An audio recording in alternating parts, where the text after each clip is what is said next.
Hello and welcome. Thanks so much for joining us for this deep dive. Yeah, it's great to be diving in. We are incredibly grateful you're here with us. And just so you know, this deep dive is made by our YouTube channel, The Psychology Hour. hmm Today, we're getting into something really fundamental. How your mind, this incredibly powerful tool, actually shapes your reality. It really does. We'll explore the real science behind why certain patterns keep showing up in your life and maybe how you're, unknowingly holding yourself back. That's a fascinating area. By the end of this, you're going to understand how your brain is already a kind of manifestation engine, and we'll unpack concrete, science-backed techniques straight from the source material to help you consciously build a different path, a better one. Techniques you can actually use. Exactly. So stay with us until the end to learn these things. And hey, while you're here, we'd be so glad if you like and subscribe. It really is like getting insights into the operating system you live with every day, and importantly, how to maybe tweaks the programming. Absolutely. So let's get straight into it then. Our mission here really is to take all this source material and pull out the most important bits. Yeah, the core stuff. Right. The stuff about the connection between, neuroscience, actual brain science, and our ability to influence our lives. People call it manifestation. But we're grounding it. We're grounding it firmly in the science, not, wishful thinking or woo-woo. We want to extract the insights on how that power to change things is already inside you. It is. It's not about looking outside. It's about understanding and directing what's already going on in your own mind. Okay, so the source material kicks off with this concept. It might really hit home for some people. It talks about this invisible prison we build. Like negative self-talk. Exactly. That limiting beliefs, stuff from the past. It says they act like bricks, Each negative thought, each limiting belief is like laying another brick. Building these walls around you. Yeah, constructing this mental prison that keeps us feeling stuck. And think about it like this. The baggage, the stuff you carry from past experiences, it's not just like emotional weight. Yeah. No, it actually becomes the architect of your subconscious narrative. This story, maybe it started in childhood or through things that kept happening. Right. It quietly shapes your choices. The relationships you end up in, the jobs you think you can or can't do, even tiny decisions every day. Yeah. You're often living inside that story without even realizing it's a story. Wow. And here's the really powerful part the source emphasizes. Yeah. You're not locked in there forever. You actually have the key to this prison you built right now. That's the crucial bit. It's not about finding some magic fix outside yourself. The unlocking mechanism is all internal. It's in how you understand and then interact with your own brain. Okay, that leads perfectly into understanding our neural state. The sources make this really vital distinction, fear mode versus heart mode. And this isn't just like a nice metaphor. It's biological. Fear mode is your sympathetic nervous system taking over. That's the classic fight, flight, or freeze. Essential if a tiger jumps out, right? Sure, survival. But chronic activation may be from feeling insecure all the time or chasing external validation or just constant stress. That's incredibly detrimental. How so? Well, it impairs how you think, your cognitive function. It suppresses your immune system. It basically keeps your whole system running below its best. Your brain just doesn't think clearly or creatively when it's stuck in fear mode. So that constant anxiety, that stressed feeling, Yeah, it's literally limiting our potential and making us less healthy. exactly. Now, heart mode, that corresponds to the parasympathetic nervous system. Okay. This is your rest, digest, connect state. It's how your body and brain are actually designed to operate most of the time, most effectively. So that's the optimal state. Yes. In heart mode, your thinking is sharper, your body's balanced, you can access higher level functions. And the source material connects this heart mode to things like feeling grateful, compassion, helping others, connection. Right. And biologically, you see the release of positive neurotransmitters, things like oxytocin, when you're in that state. So shifting into heart mode isn't just about feeling nicer. No, it's fundamental. It's putting your brain and body into the optimal state for growth, for learning, and crucially for this discussion, for effectively shaping your reality. It's the necessary foundation. You can't really do the work from fear mode. Okay, so let's tackle that big word, manifestation. The source seems really careful to pull this away from the mystical side and root it in the brain. Absolutely. From a neuroscience perspective, manifestation is defined pretty clearly. It's the process of deliberately embedding an intention deep into your subconscious mind. Embedding an intention. Yes. The aim is to make that intention so important, so salient to your brain, that your brain starts working unconsciously and consciously, to increase the chances of it happening in your actual life. So it's not magic pulling things out of thin air. It's more like targeted brain programming. Precisely. Hmm. I mean, think about this. You're getting bombarded with millions, literally millions, Yeah. of bits of sensory info every second. Wow. But your conscious mind, it can maybe handle, what, 50 to 100 bits of that? A tiny fraction. Okay. But here's the thing. You have conscious control over which 50 to 100 bits you focus on. The real power comes from influencing what your unconscious mind prioritizes from all those other millions of bits. Okay. So how do we influence that massive unconscious part? Through repetition. And importantly, engaging multiple senses. This brings in that core neuroscience principle. What fires together wires together. Heard that one before. Yeah. Every thought, every action, every sensory experience strengthens certain connections, certain pathways in your brain. If you repeat something, especially using different senses at the same time, you build and reinforce those pathways much faster. Okay. So how do we apply that directly to an intention, like a goal we have or a change we want to make? So the source lays out a really specific, powerful technique. You start with a clear intention. A goal, maybe a feeling you want to embody, a new way of being. Got it. First, write it down. Physically write it, maybe with a pencil. That tactile feeling adds a sensory layer. Okay. Then, read your intention silently to yourself. Next, read it out loud. Hearing your own voice say it adds another layer. Right. Auditory input. Exactly. And then, this is critical. Spend some time vividly visualizing the intention as if it's already real. Engage as many senses as you can in your imagination. What does it look like, sound like, feel like? So writing it, seeing it on the page, hearing yourself say it, and then feeling it through visualization. Yes. You're hitting it from multiple angles, tactile, visual, auditory, kinesthetic, emotional, through visualization, all while focusing your conscious attention. That makes sense. Multimodal. Right. This kind of repetition bypasses some of the usual conscious filters, and it helps drive that intention deep into the subconscious. And this process directly interacts with important brain networks. Like which ones? Well, think about your default mode network, the DMN. That's the brain's background storyteller. It's always running, weaving the narrative of you. Okay. But it tends to base that story heavily on past experiences and old beliefs, which is often where that negative self-talk loop comes from. So if we don't consciously do something else, the DMN just keeps playing the old, often negative record. Pretty much, yeah. Huh. But by embedding an intention, using this multisensory technique we just talked about, you create salience. You're basically telling your brain, hey, pay attention. This is important. Okay, making it stand out. Exactly. And that shift activates your task-positive network. This includes things like the salience network, the attention network, and the executive control network. Right. So the salience network flags the intention. Important. Mm-hmm. Then the attention network acts like a spotlight or a filter. It starts proactively scanning your environment, both inside you and outside, for anything related to that intention. So your brain literally starts looking for opportunities or information related to your goal that maybe you would have just missed before. Yes. It's like you decide you want a certain kind of car, and suddenly you see that car everywhere, right? Totally happens. The cars were always there, but your attention network wasn't tuned to filter for them. Now it is. And when the attention network spots something relevant to your intention, the executive control network kicks in. That gives you the focus, the motivation, the drive to actually act on that opportunity. Wow. So it's not magic, it's your brain's own goal-achieving machinery being pointed in a specific direction. Precisely. You're leveraging your brain's natural wiring for goal-directed behavior, but you're consciously aiming it. That is genuinely fascinating. It reframes the whole thing. It's about changing your internal filter so you perceive and then act on a different reality. And it works because it's based on how your brain is already built. Okay, but let's be realistic here. That old negative self-talk, that invisible prison stuff, it doesn't just evaporate overnight, right? The source acknowledges this.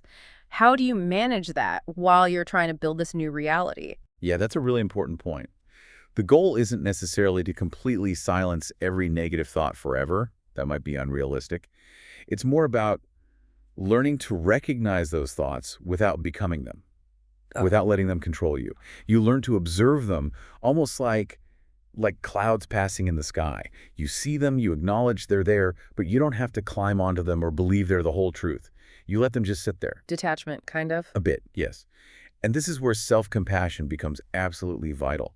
Instead of fighting the negativity, or worse, beating yourself up for having negative thoughts. Which just adds another layer of negativity. Exactly. Instead, you offer yourself kindness. Simple affirmations, things like you are worthy, you are capable, you are good enough.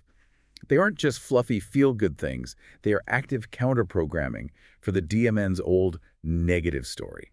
So it's not about pretending everything's perfect, but about consistently, deliberately offering a different, more supportive truth to your own system.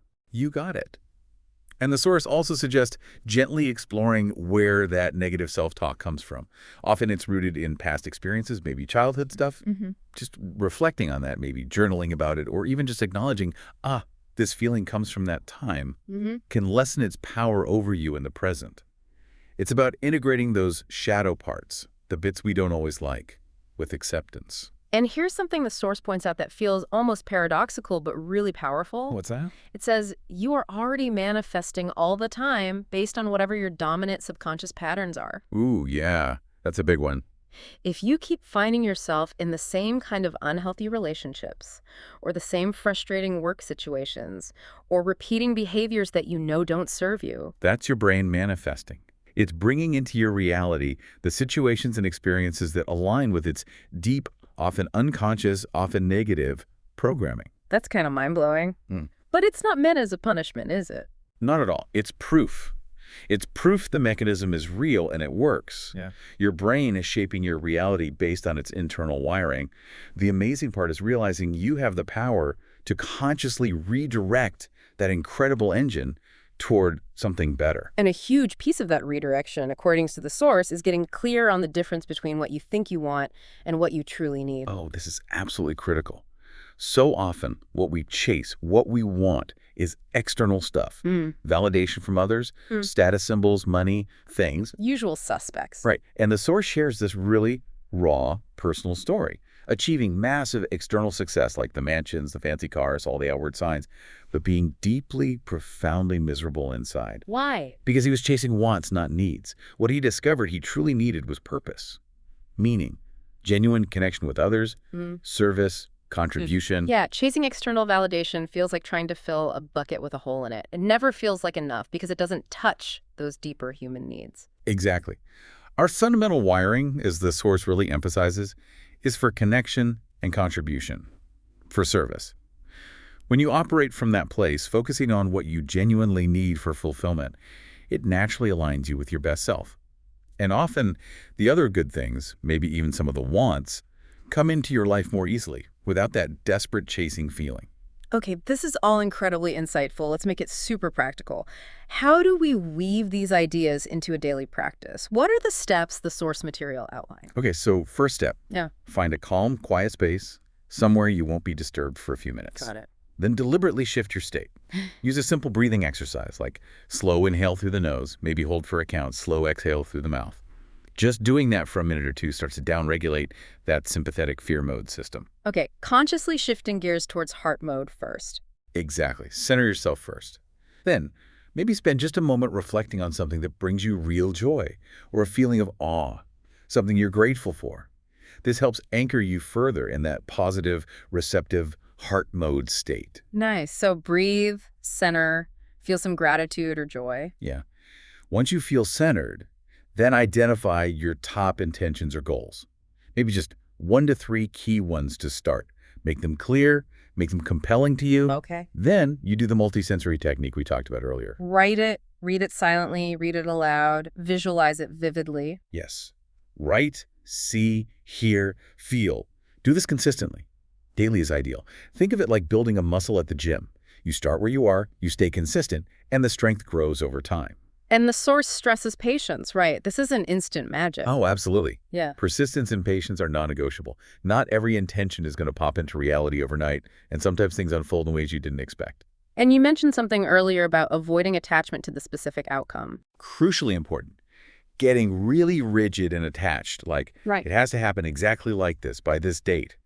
That craving, that attachment, actually creates suffering. Yeah, I can see that. And worse, it pushes you right back into fear mode. Yeah. Because now you're anxious about it not happening. Yeah. So have the desire, do the work, embed the intention, but try to release the desperate need for it to look exactly as you pictured or happen on your exact timeline. Trust the process, trust your brain's work, and try to stay in that state of peace about it. That makes a lot of sense. Okay, shifting just slightly, how do positive emotions play into this? The source talks about gratitude, compassion, love, especially when you're in that heart mode state. How do they accelerate things? Right. So being in heart mode generally enhances neuroplasticity. That's your brain's ability to change and rewire itself. Okay. When you combine the act of embedding your intentions with genuinely feeling positive emotions like gratitude, compassion, or love, you're essentially turbocharging the wiring process. You're telling your brain not just what to focus on, the intention, but you're associating it with a high-value positive feeling. This makes the new pathways stronger, faster. The source specifically calls out that simple daily practice, writing down 3 things you're genuinely grateful for. Just three things. Yeah, it's such a powerful lever for shifting your whole perspective from focusing on what's missing, lack, to what you already have, abundance. Mm. And that immediately helps activate heart mode. It really does change your internal landscape, doesn't it? Massively. And the source adds this beautiful point. When you consistently change how you look at the world actually starts to change how it looks back at you. Your internal state, your energy, your perspective, it alters your interactions. It attracts different kinds of responses from people and situations. This seems to circle back to other themes in the material, like the importance of self-acceptance and just being authentic. Definitely. Being comfortable just being who you are, Mm. accepting your flaws and strengths, showing up genuinely rather than putting on a mask or pretending. That state of internal coherence, just being okay with yourself, is really key for staying anchored in heart mode. Right. It allows that manifestation engine in your brain to work more cleanly without all the friction caused by internal conflict or trying to be someone you're not. And being present also seems critical, not lost in the past or worrying about the future. Absolutely essential. If you're constantly dwelling on past mistakes or regrets or spinning out with anxiety about what might happen tomorrow, You're draining your battery. exactly, you're draining the mental and emotional energy you need to actually create change now. Your power to shift your state, to embed intentions, to notice opportunities, to take action. It only exists in the present moment. Understanding the past is useful for acceptance, sure, but living there is counterproductive. And ultimately, the source brings us back to this core idea. Our fundamental human wiring is for connection, this whole journey of growth, of shaping your reality. It's not meant to be some solo climb up a lonely mountain. No, it's fundamentally interwoven with other people. Standing alone at the top isn't the peak human experience. Shared journey, contribution, connection that's closer to our design. Okay, so let's try and bring all these powerful ideas together. The key, the practical key the source offers to unlock that self-built prison of old patterns and past programming. It really is in our hands. It is. It's about that consistent daily practice, consciously shifting into heart mode, using breath, using centering techniques. It's about embracing self-acceptance, warts and all. It's about deliberately embedding those clear intentions using multiple senses, the writing, the reading, the visualizing. And it's about choosing to act from a place of purpose, connection, service, not just chasing external stuff. You've nailed it. It's about reclaiming your own agency. It's not waiting for the stars to align externally. It's about aligning your internal world, which leads to that really profound final thought from the source. It says, while the vast external universe might not care about your specific desires in the way we sometimes hope, Yeah. you are the universe you experience. Your internal state literally creates the universe you live in. That shifts everything, doesn't it? That's the ultimate empowerment right there. It really is. So as we wrap up this deep dive, which has been incredibly insightful, the source offers one last piece of wisdom. It's simple, but feels like it ties everything together beautifully. Yes. I love this part. It suggests making it a conscious habit every single day to try and improve the life of at least one other person. Just one person. Yeah, and it doesn't have to be some huge heroic act. It can be truly simple. A genuine smile, a word of encouragement when someone looks down, a quick hug, maybe just really listening to someone for a minute without interrupting. Okay, but why is that specific habit so important? Connecting back to everything we've discussed about manifestation, mindset, brain states. Because that simple, outward-focused act inherently keeps you operating from heart mode. It directly fulfills those core human needs we talked about: connection and contribution, service. It instantly shifts your energy away from any feelings of lack or internal struggle and towards contribution and abundance. By consistently changing your own internal state, through these small acts of kindness and connection. You're reinforcing the very foundation. Exactly. You're powerfully reinforcing the foundation your brain needs to effectively manifest positive change in your own life and in the world you perceive around you. It keeps the positive loop going.